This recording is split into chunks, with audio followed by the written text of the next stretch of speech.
Intervalo de aula começando aqui na TV Goiânia Band e também no nosso canal do YouTube, com edição inédita todos os sábados a partir de 11h30 da manhã. E hoje vamos acompanhar uma entrevista especial sobre o Padre José de Anchieta, no quadro Grandes Pensadores. Olha, é interessante poder separar os dois, a Europa e o Brasil, porque quando ele fez 19 anos, ele veio para o Brasil, por volta de 1553. Ele chegou na Bahia, então, praticamente para a Europa foi muito pouco, porque foi um menino, né, quando ele veio para o Brasil. A trajetória de Anchieta, ela ficou praticamente concentrada no Brasil. Ele chega em Salvador, né, e de Salvador ele vai para São Paulo. Tem também uma matéria especial produzida pelo aluno de jornalismo Carlos Vince sobre o curso de Educação Física da Faculdade Araguaia. A Coordenação de Educação Física montou a Semana Científica para seus alunos, com o tema Educação Física, Saúde, Desenvolvimento e Cultura, com o objetivo de aprofundar conhecimentos aos alunos presentes. Fique ligado, porque está no ar o programa Intervalo de Aula, espaço em que professoras e professores trazem conhecimentos e debatem educação.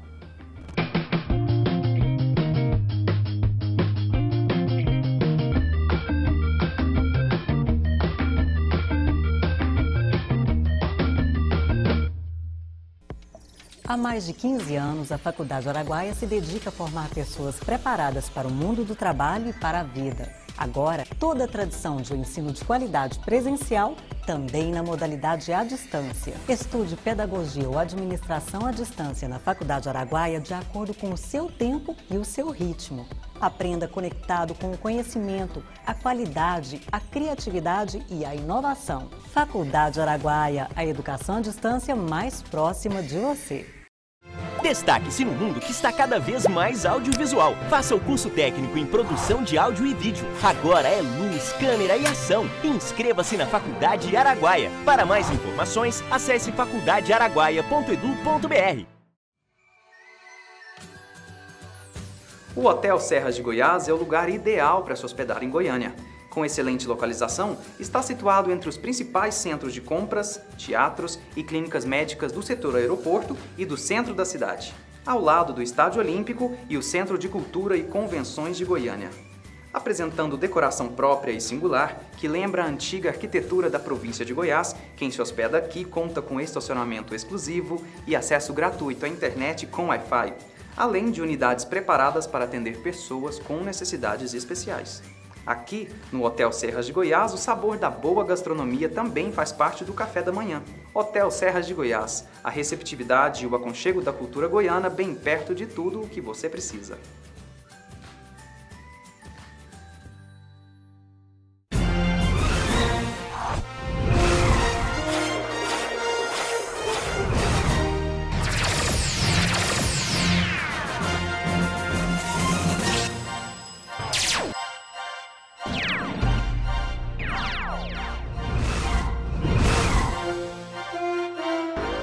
Apresente sua nota do Enem e tenha até 100% de desconto na matrícula.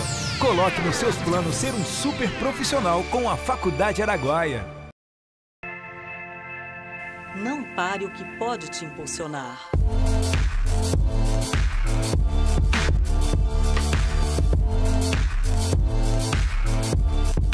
Seja qual for a instituição ou curso que você parou, retome seus estudos na Faculdade Araguaia e não desista do seu sonho, porque desistir não tem nada a ver com a gente. Faculdade Araguaia, cuidando de sua natureza.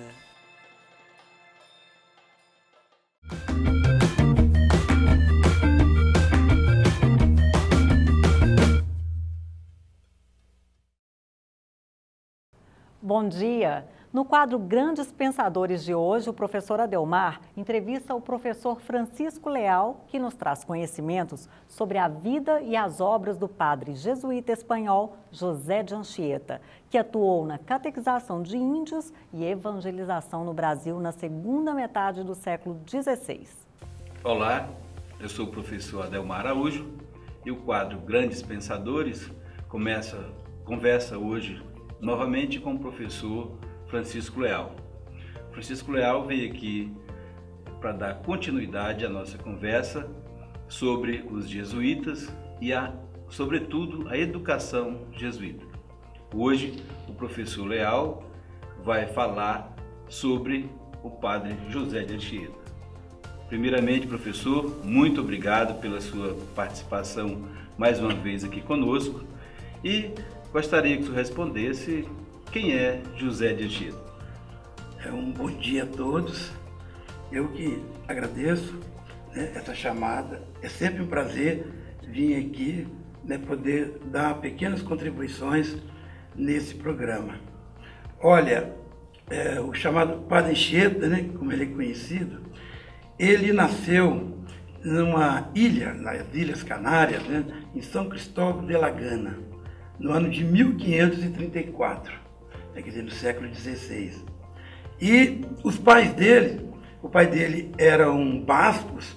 É importante porque a gente vê hoje aquela luta, ali o pessoal de Barcelona tentando separar com a Espanha.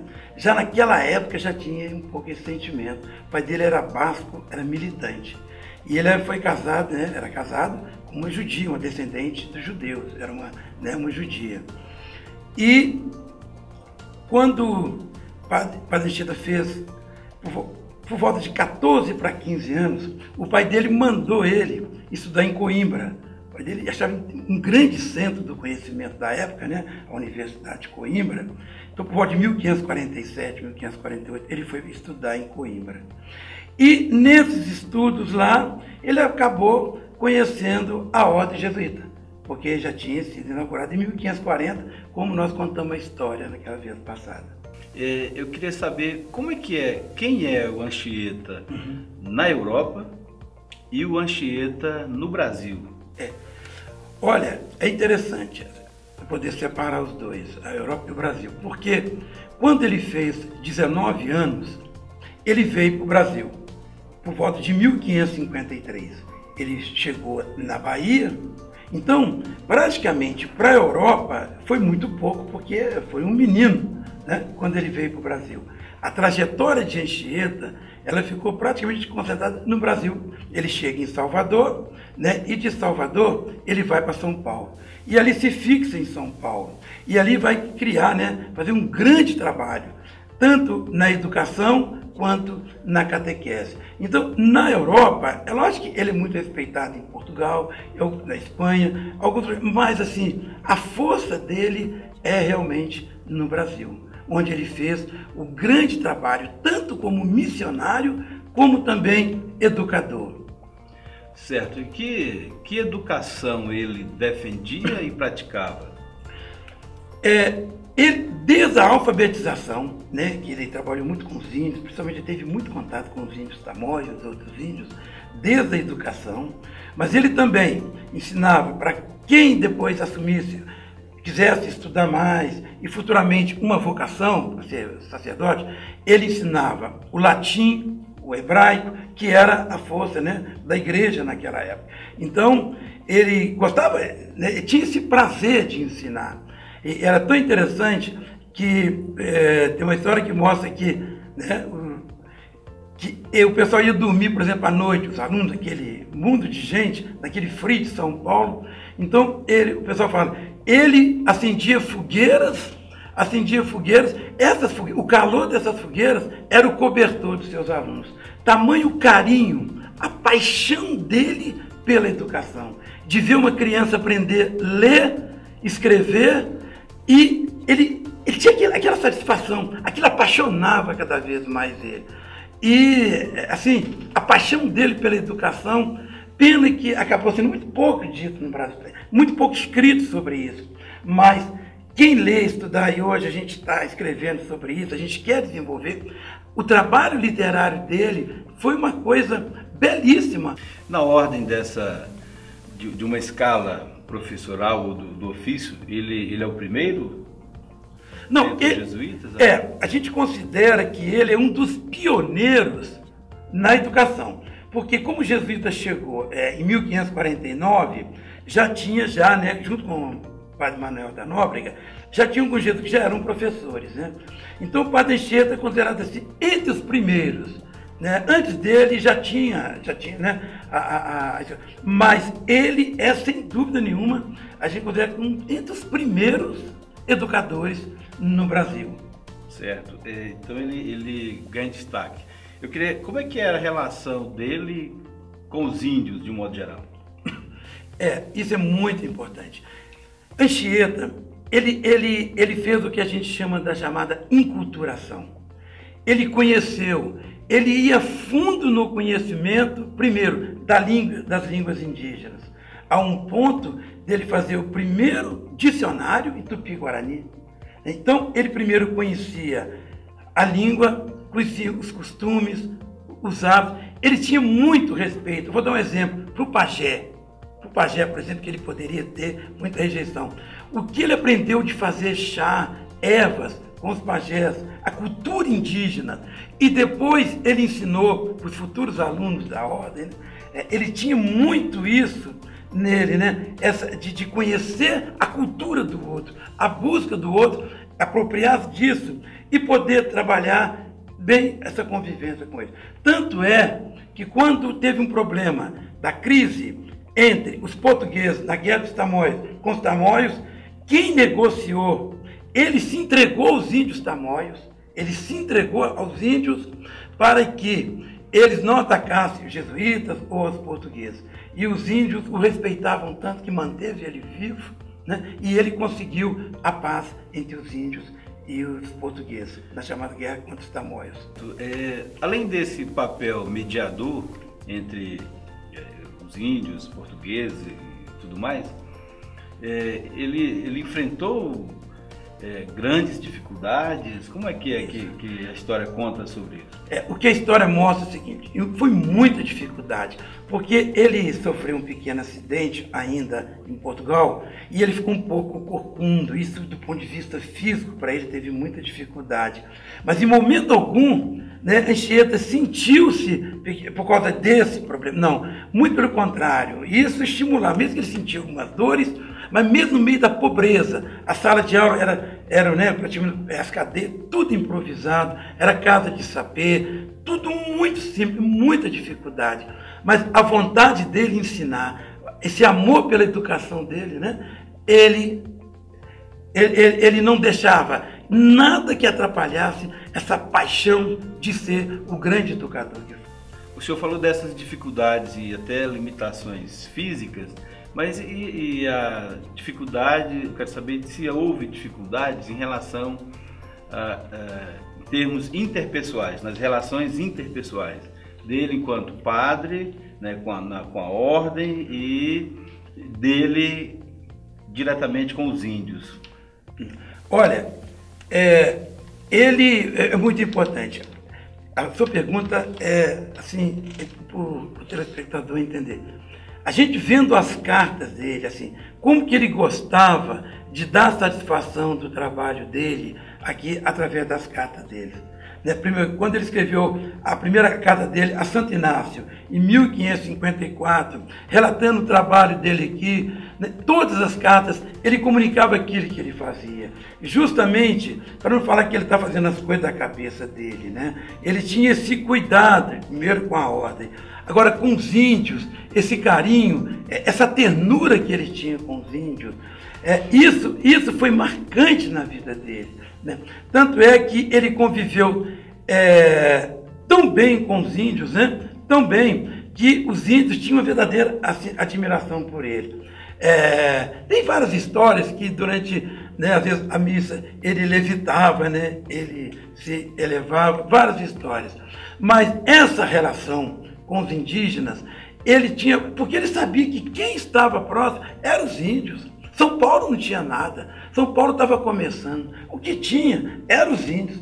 Então o público dele era aquele ali. Então há muitas críticas, mas ele se apropriava do saber dos índios para depois dominar, pôr a cultura europeia. É lógico, ele trouxe um pouco da cultura europeia, da Universidade de Coimbra, mas o importante é a enculturação, é que ele trouxe, mas ele soube fazer uma síntese, né, a síntese dialética entre a cultura indígena, a cultura europeia, e ele pôde fazer essa síntese aqui, para justamente aqui esse ensino no Brasil. Por falar em síntese, é possível fazer uma síntese da Carta de 1554 agora?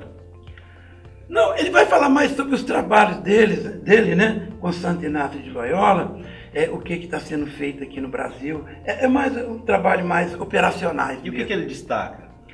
Ele destaca, assim, as dificuldades do trabalho, tudo, né? Mas, assim, o carinho dele, né? A dedicação dele. É porque ele tinha, os jesuítas, e Santo Inácio desenvolveu isso em todos os jesuítas, o trabalho da educação de missionalidade. Então, o educador ser missionário. Então, para Santo Inácio, aquilo ali era porque já tinha visto São Francisco Xavier na China, vários outros, né? Então, o trabalho dele aqui no Brasil para Santo Inácio era importante. Ele viu tanto que os jesuítas estavam pisando muito firme no chão, né? No solo brasileiro. Uma curiosidade, ele, por acaso, ele causou algum desconforto para a ordem estabelecida, politicamente falando? Olha, sempre que você fala, às vezes você pode causar alguma frase, alguma fala, né? Mas o que a gente tem notícia, não, ele foi muito tranquilo, ele era muito ponderado, né? Muito ponderado.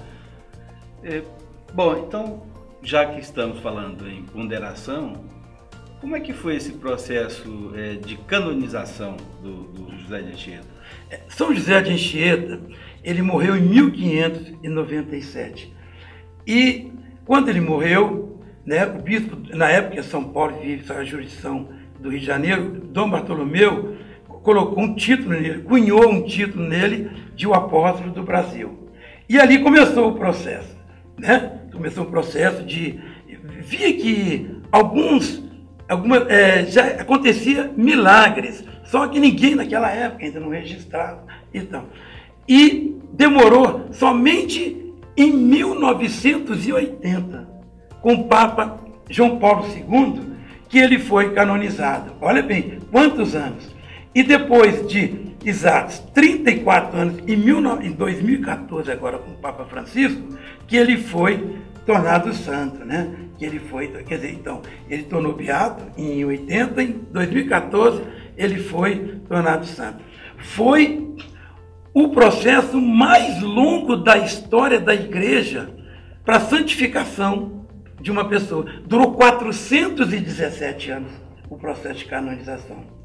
Você vê que quando em 80 ele foi beatificado, o que aconteceu? Acabaram guardando, arquivaram o processo. Só em 2013, na Jornada Mundial da Juventude aqui no Brasil, que o Dom Damasceno, então presidente da CNBB, conversou com o Papa. Papa Francisco, nós temos o José de Anchieta, um grande santo, e tal, tal. Aí, por ser, querendo ou não, essa relação jesuíta, o Papa Francisco tirou do arquivo e tornou santo. E uma coisa importante, pela primeira vez na história da igreja também, toda canonização, torno santo, tem missa, celebração, festa. Não, com o Padre Anchieta foi tudo simples. Assinatura de um decreto, nem nada, a maior simplicidade. Então, é o que a gente chamou hoje, o direito chama de canonização equipolente. O que é equipolente? É aquela que não exige aqueles 2 milagres, um para beatificação e um para canonização.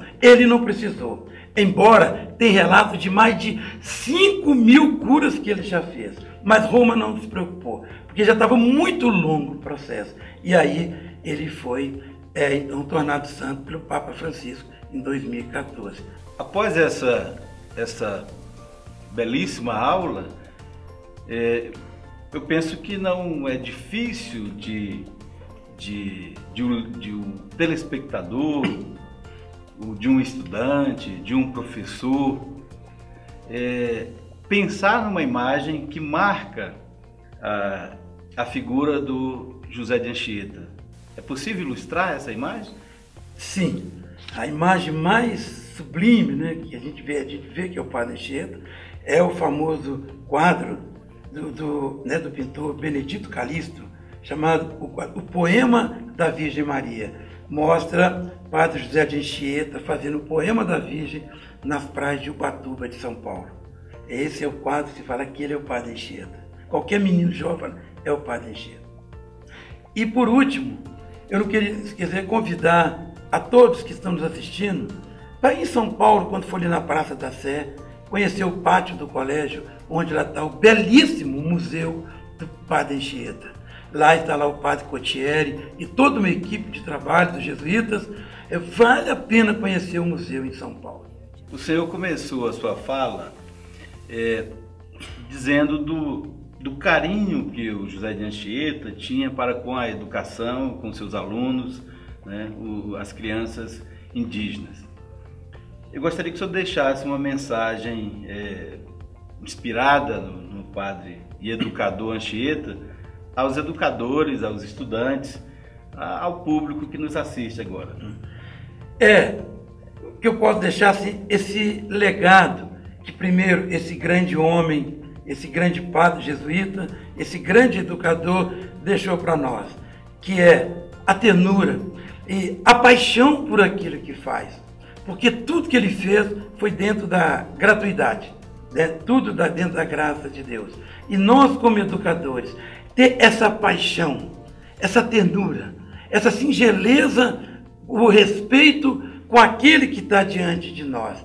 Essa foi a grande lição do Padre Anchieta, que nós despojamos da nossa arrogância, da nossa volúpia, mas sim, passamos para o outro. Isso é importante, essa relação interpessoal, que o meu aluno é o outro, ele é a figura mais importante no processo. E que Padre Anchieta falava isso, eu sou só um mediador do conhecimento, mediador do saber. Então é isso que ele passou para a gente, essa singeleza, essa simplicidade diante daqueles que está diante de mim na sala de aula. Professor, muito obrigado mais uma vez pela sua participação aqui conosco. Eu que agradeço a todos vocês. Estarei sempre aqui pronto para poder servir a vocês.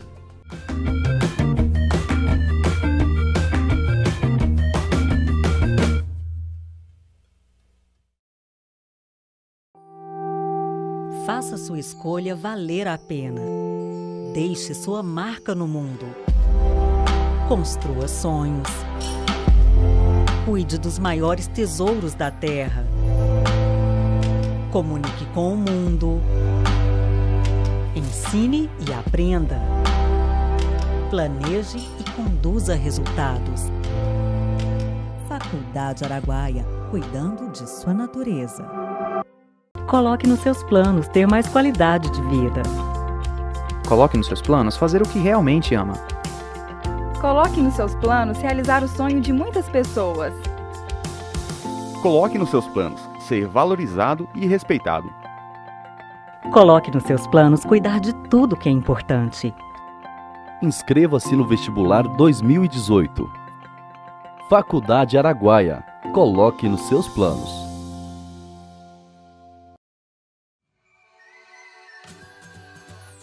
O Hotel Serras de Goiás é o lugar ideal para se hospedar em Goiânia. Com excelente localização, está situado entre os principais centros de compras, teatros e clínicas médicas do setor aeroporto e do centro da cidade, ao lado do Estádio Olímpico e o Centro de Cultura e Convenções de Goiânia. Apresentando decoração própria e singular, que lembra a antiga arquitetura da província de Goiás, quem se hospeda aqui conta com estacionamento exclusivo e acesso gratuito à internet com Wi-Fi, além de unidades preparadas para atender pessoas com necessidades especiais. Aqui, no Hotel Serras de Goiás, o sabor da boa gastronomia também faz parte do café da manhã. Hotel Serras de Goiás, a receptividade e o aconchego da cultura goiana bem perto de tudo o que você precisa.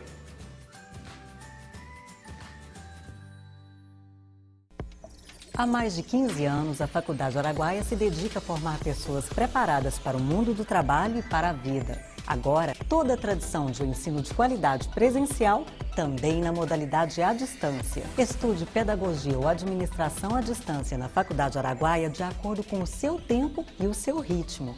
Aprenda conectado com o conhecimento, a qualidade, a criatividade e a inovação. Faculdade Araguaia, a educação à distância mais próxima de você. Repare o que pode te impulsionar.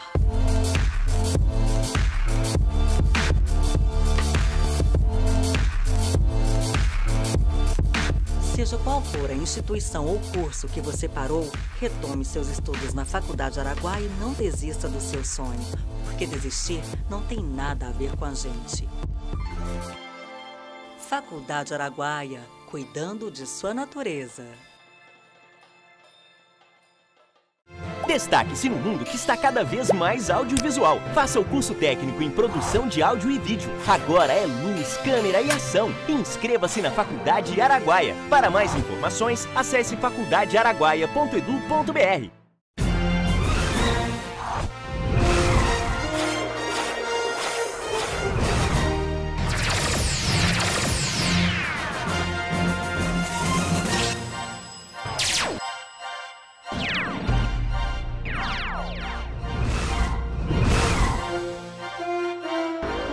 Apresente sua nota do Enem e tenha até 100% de desconto na matrícula.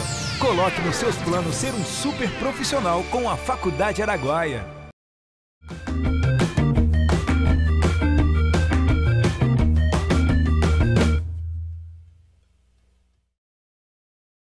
Voltamos ao programa Intervalo de Aula, espaço em que professoras e professores trazem conhecimentos e debatem educação. O curso de Educação Física da Faculdade Araguaia realizou uma semana de muitas atividades e conhecimentos. Acompanhe a matéria produzida pelo aluno de jornalismo da Faculdade Araguaia, Carlos Vinci. Em um clima mais leve fora de sala de aula, a Coordenação de Educação Física montou a Semana Científica para seus alunos, com o tema Educação Física, Saúde, Desenvolvimento e Cultura, com o objetivo de aprofundar conhecimentos aos alunos presentes. A faculdade proporcionou palestras como a de Rubens dos Santos Silva, representante do CREF, que falou sobre seus objetivos com a palestra. Nós vamos falar sobre a história do CREF, do CONFEF, como foi que surgiu, como foi a luta dos profissionais de educação física para regulamentar a profissão e a atuação do Conselho. Qual que é a função do Conselho Regional de Educação Física, do Conselho Federal de Educação Física, cujo papel é defender a sociedade no direito que ela tem de ser atendida por profissional de educação física, devidamente habilitado, com conhecimento científico, com conhecimento técnico e com responsabilidade ética. Então, o Conselho de Educação Física, ele está para a educação física, assim como a OAB está para o direito, assim como o CRM está para a medicina. Alguns professores também falaram da parte prática com o mestre Ricardo Borges, que veio falar sobre a importância da anatomia humana e fisiologia do exercício. E o mestre Sérgio de Almeida, que falou sobre a formação de professores de educação física pelas ciências humanas.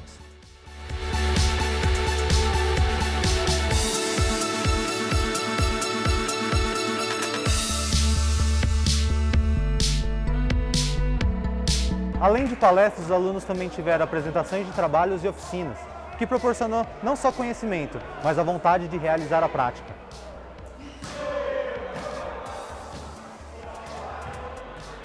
Bom, essa edição do Intervalo de Aula fica por aqui. Durante a semana a gente continua levando informações, conhecimentos de diversas áreas também nas redes sociais. Eu conto com você para difundi-los. Quer sugerir pautas, conversar com nossa produção sobre os assuntos trazidos aqui? Olha aí o nosso e-mail. E se quiser rever edições anteriores a essa, vá ao nosso canal do YouTube e, se gostar, se inscreva e compartilhe nossas produções. Um sábado abençoado para todos nós que estamos juntos pela educação. Até o próximo.